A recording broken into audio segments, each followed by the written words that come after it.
Yeah friends, present మనము గుడ్డి Malkapur vegetable మార్కెట్లో అయితే ఉన్నాం. ఇక్కడ క్యాబేజ్ చూసుకోవచ్చు, ఎన్ని బ్యాగులు ఉన్నాయి చూడండి. ఇది మస్తు తక్కువ రేట్ అయితే అమ్ముతున్నారంట, 150 రూపాయలు, 100 రూపాయలు. ఏందన్నా ఇంత తక్కువ ఎందుకు అమ్ముతున్నారా?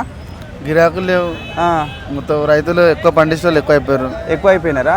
కాదన్నా, మరి 150 రూపాయలు 100 రూపాయలు అంటే ఎట్లా లాస్ రైతులు కదా?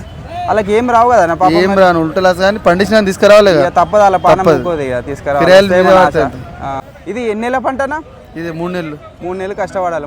సంచికి 100 రూపాయలు ఖర్చు వస్తుంది. కూరగాయల మీద పడతాయి మళ్ళీ అంతే. ఇక ఫ్రీగా ఇచ్చిపోతుండే రైతు, ఫ్రీగా ఇచ్చిపోతున్నారు అన్న మీరు అందరికి.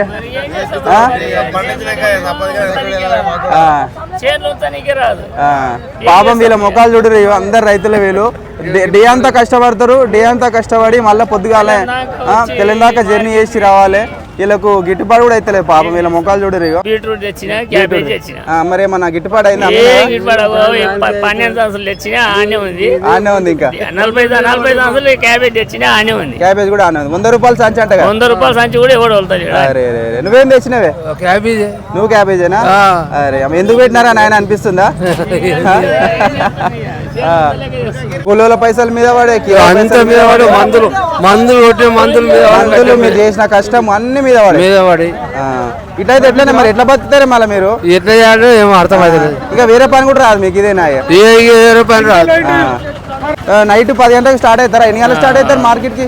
9 గంటల నుంచి వెళ్తాం. నైట్ 9 గంటలకే? అరే అరే, మరి ఎప్పుడు అనుకుంటారా మీరు? ఇంకేమనుకోండి, ఏముంటుంది కూర్చుంటాము. 3 గంటలకి మార్కెట్ స్టార్ట్ అవుతుంది.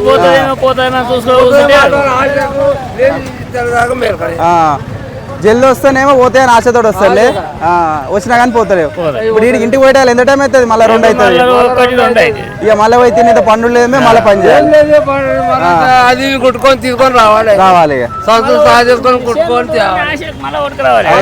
చేనులు ఉంటే ఖరాబ్ అయితే ఇక్కడికి వస్తే పైసలు అని వస్తాయి.